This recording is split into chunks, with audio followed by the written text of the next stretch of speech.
चला. अध्यक्ष महोदय, 293 सत्तारूढ पक्षाच्या प्रस्तावावर मी बोलण्यासाठी उभा आहे. राज्यातील शेतकरी गेल्या अनेक वर्षापासून दुष्काळ असेल, अतिवृष्टी असेल, अवकाळी पाऊस असेल, गारपीट असेल, वाढता उत्पादन खर्च, शेतमालाला मिळणारा अपुरा बाजारभाव असेल, अशा अनेक संकटांचा सामना करत असतो. त्यामुळे नैसर्गिक आणि नव्याने त्यांना पीक कर्ज मिळवण्यासाठी अडचणी येत होत्या.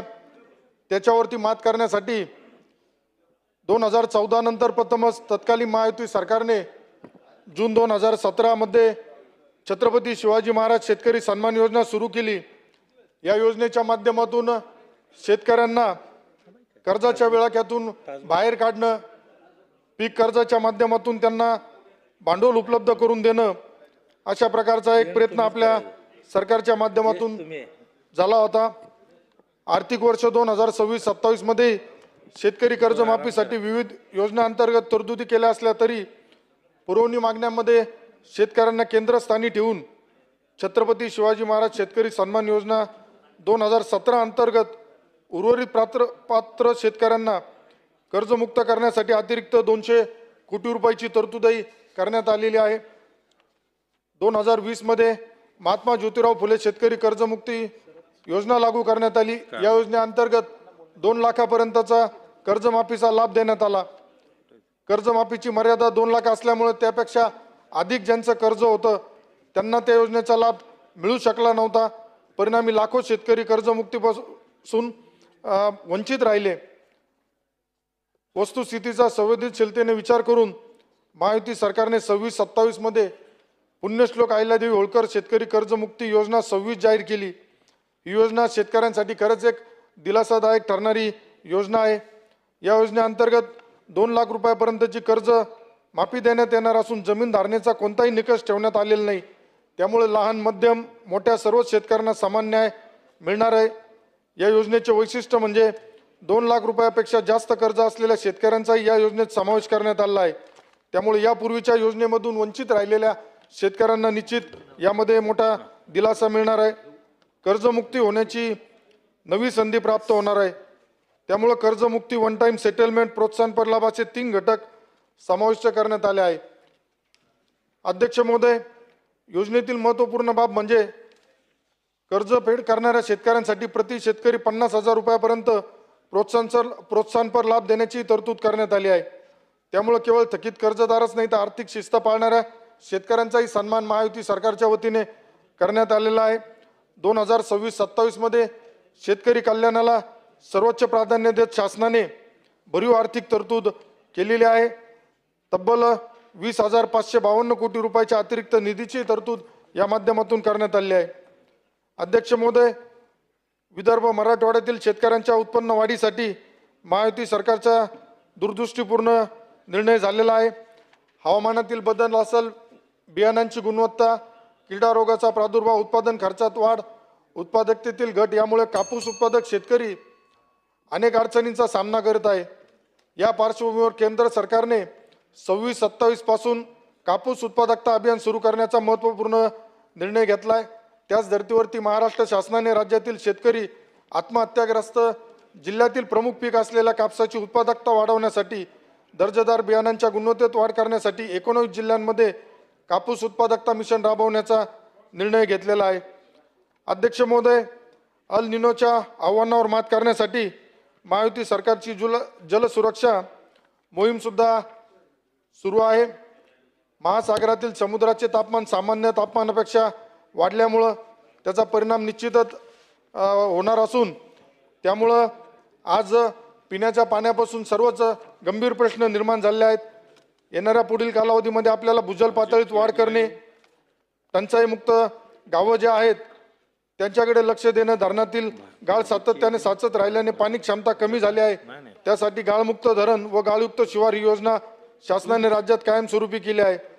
धरणात साचलेला गाळ उपसून शेतकऱ्यांना शेतात पसरवण्यासाठी उपलब्ध करून दिला जात आहे. अध्यक्ष महोदय, नमो शेतकरी महासन्मान निधी योजना, केंद्र शासनाच्या प्रधानमंत्री किसान सन्मान योजना 19च्या धर्तीवर महाराष्ट्र राज्याचे तत्कालीन मुख्यमंत्री आदरणीय एकनाथजी शिंदे साहेब यांनी 23-24 पासून शेतकऱ्यांच्या उत्पन्न वाढीसाठी राज्य शासनाच्या अनुदान भर घालणारी नमो शेतकरी महासन्मान योजना सुरू केली। त्याचा आपल्या राज्यातील लाखो शेतकऱ्यांना या योजनेचा लाभ मिळत आहे। अध्यक्ष महोदय, कृषी समृद्धी योजनेच्या माध्यमातून राज्यातील शेती क्षेत्र अधिक सक्षम, आधुनिक उत्पादन वाढीला पूरक करण्यासाठी भांडवली गुंतवणूक वाढवणे अत्यंत आवश्यक आहे। या पार्श्वभूमीवर राज्य शासनाने 26-27 मध्ये कृषी समृद्धी योजना सुरू करून शेतकऱ्याच्या दीर्घकालीन विकासासाठी एक महत्त्वपूर्ण पाऊल उचलले आहे। ही योजना शासनाची अत्यंत महत्त्वाकांक्षी व दूरदृष्टी योजना आहे। अध्यक्ष महोदय, 26, 27, 29, 30 या 5 वर्षाच्या अध्यक्ष महोदय, शिवसेनेच्या वतीने पहिला सदस्य मी बोलतोय, त्यामुळे आपण कृपया बेल वाजवू नये। रुपयाची गुंतवणूक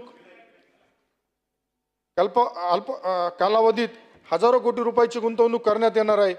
या गुंतवणुकीच्या माध्यमातून शाश्वत शेती असेल, हवामान अनुकूल शेती पद्धती, जलसंधारण, मृदा आरोग्य सुधारणा, सूक्ष्म सिंचन, कृषी यांत्रिकीकरण, आधुनिक तंत्रज्ञानाचा वापर यांना मोठ्या प्रमाणावर चालना दिली जाणार आहे। अध्यक्ष महोदय, महाराष्ट्र नैसर्गिक शेती अभियान राज्यातील शेती अधिक शाश्वत, पर्यावरणपूरक व आरोग्यदायी करण्याच्या दृष्टीने ही एक अत्यंत अभिनव दूरदृष्टीपूर्ण योजना शासनाने सुरू केली आहे। या अभियानाचा मुख्य उद्देश राज्यातील सुमारे 5 लाख हेक्टर क्षेत्र नैसर्गिक शेतीखाली आणणे, त्याद्वारे सकस पोषणयुक्त रसायनमुक्त शेतमालाचे उत्पादन वाढवणे हा योजनेचा उद्देश आहे। या अभियानासाठी शासनाने चालू पावसाळी अधिवेशनात 40 लाख रुपयाची अतिरिक्त निधी तरतूद केली आहे। ही तरतूद शासनाची नैसर्गिक शेतीला प्रोत्साहन देण्याची ठोस आणि सकारात्मक भूमिका दर्शवत आहे। अध्यक्ष महोदय, पीक विम्याच्या बाबतीत सुद्धा आज बऱ्याच वेळेस शेतकऱ्यांना मदतीचा आधार म्हणून या योजनेचा लाभ होतो, परंतु कृषी मंत्री महोदय आहेत इथं, मी त्यांना सांगू इच्छितो का माझ्या संगमनेर मतदारसंघामध्ये खरीप हंगाम 2025 चे पीक विमा म्हणजे त्या पाणी करण्यासाठी नुकसान जी झाली होती ती पाणी करण्यासाठी मी स्वतः गेलो होतो, परंतु दुर्दैवाने कृषी विभागाच्या अधिकाऱ्यांच्या चुकीमुळे म्हणा अहिल्यानगर जिल्ह्यामध्ये माझ्या संगमनेर तालुक्यात एकही शेतकऱ्याला पीक विम्याचा लाभ मिळालेला नाही। कृषी मंत्री महोदय, बोला ऐकता, पण त्याच्यामध्ये कृषी मंत्री महोदय मी आपल्याला याबाबत सविस्तर निवेदन सुद्धा दिलंय, परंतु आज जर शासन एवढ्या चांगल्या पद्धतीने शेतकऱ्यांना केंद्रबिंदू मानून जर सगळ्या बाबतीत लक्ष देत असेल तर ज्या काही अधिकाऱ्यांच्या चुकीमुळे, कर्मचाऱ्यांच्या चुकीमुळे अशा प्रकारे जर झाला असेल तर निश्चितच त्या अधिकारी कर्मचाऱ्यावर आपण कारवाई करणार का? आणि येणाऱ्या पुढील कालावधीमध्ये जे शेतकरी त्या खरीप हंगामाच्या पीक विम्यापासून वंचित आहेत तर पीक विमा कंपनीला आपण सूचना देऊन त्या पात्र शेतकऱ्यांना त्याचा लाभ मिळवून देणार का? अध्यक्ष महोदय, शासनाच्या वतीने गोपीनाथ मुंडे शेतकरी अपघात विमा योजना राबवल्या जाते। यामध्ये आता कामगारांचाही, शेतमजूर कामगारांचाही समावेश झाला आहे, परंतु जी रक्कम त्यामध्ये 2 लाख रुपयापर्यंत दिली जाते, तर माझी आपल्या माध्यमातून सरकारला विनंती राहील का ती रक्कम 5 लाख रुपयापर्यंत वाढवण्यात यावी, जेणेकरून त्या कुटुंबाला त्या रकमेचा आधार होऊ शकतो। हवामानावर आधारित फळ पीक विमा योजना, प्रधानमंत्री पीक विमा, प्रधानमंत्री योजनेअंतर्गत नारळ विमा, प्रधानमंत्री सफल पीक विमा या योजनेच्या माध्यमातून शेतकऱ्यांना आपत्तीमुळे होणाऱ्या नुकसानीपासून आर्थिक संरक्षण मिळतंय, परंतु आज एवढ्या मोठ्या संख्येने या गोष्टी होत असताना सुद्धा आज जर काही शेतकरी या योजनेपासून वंचित राहत असेल तर निश्चितच या छोट्याशा चुकीमुळे, गोष्टीमुळे याचा परिणाम आपल्या सरकारच्या प्रतिमेवर होतो असं मला या निमित्ताने वाटतं। अध्यक्ष महोदय, 20-21 असेल, 24-25 या 5 वर्षाच्या कालावधीत पीक विमा योजनेसाठी 9,433 कोटी 88 लाख रुपये अंदाजित केले, मात्र प्रत्यक्षात 17,679 कोटी 91 लाख इतका खर्च पीक विम्यावर करण्यात आला आहे। अध्यक्ष महोदय, मुख्यमंत्री बळीराजा शेतपाणन रस्ता योजना जी शेतकऱ्यांना ग्रामीण भागामध्ये आज जमिनीचे तुकडे होऊन शेतकऱ्यांना शेतामध्ये जाण्यासाठी पेरणी अंतर्गत मशागत, कापणी, मळणी करण्यासाठी रस्त्याची आवश्यकता होती, परंतु आपल्या सरकारच्या काळामध्ये अतिशय धाडसी आणि चांगला निर्णय होऊन गावागावामध्ये शेत रस्त्यावरचे अतिक्रमण, अपुरी रुंदी या शेतकऱ्यांना याच्यावरती अडचणीवर मात करून पुढे जाण्यासाठी ही मातोश्री ग्राम समृद्धी शेतपाणन योजना सुरू झाली। स्वतंत्रपणे त्याचा चांगल्या पद्धतीने शेतकऱ्यांना फायदा होतोय, शेतकऱ्यांना त्याचा निश्चित लाभ होतोय, परंतु माझी आपल्याला सरकारला विनंती राहील का जे जे रस्ते आपण बनवतोय हे रस्ते बांधताना त्याच्यावरती खडीकरण मजबूतीकरणासाठी सुद्धा शासनाने निधी उपलब्ध करून दिला पाहिजे। आत्ताच्या परिस्थितीमध्ये ग्रामीण भागामध्ये सकाळीच मुख्यमंत्री महोदयांनी सांगितलं का महाराष्ट्रामध्ये कुठेही लोड शेडिंग आपण करत नाही, परंतु आमच्या अहिल्यानगर जिल्ह्यात त्यातल्या त्यात माझ्या संगमनेर तालुक्यामध्ये लोड शेडिंगच्या अतिरिक्त वरतून सूचना आल्या अशा नावाखाली अधिकारी सर्रास आमच्या ग्रामीण भागामध्ये रात्रीच्या अपरात्रीच्या लाईटी बंद करत आहे। 6 ते 8 या वेळेमध्ये जे लोड शेडिंग केलं जातंय हे थांबवलं पाहिजे, त्यासाठी सुद्धा शासनाने प्रयत्न केले पाहिजे। आज जर शासन एवढ्या चांगल्या पद्धतीने काम करतंय, शेतकऱ्यांच्या प्रत्येक सुखदुःखामध्ये उपलब्ध होतंय, शेतकऱ्यांच्या प्रत्येक सुखदुःखामध्ये सहभागी होतंय, परंतु काही गोष्टी अशा आहेत का ज्यामध्ये निश्चितच आपल्या सरकारला सुधारणा करणं गरजेचं आहे असं मला या निमित्ताने वाटतं।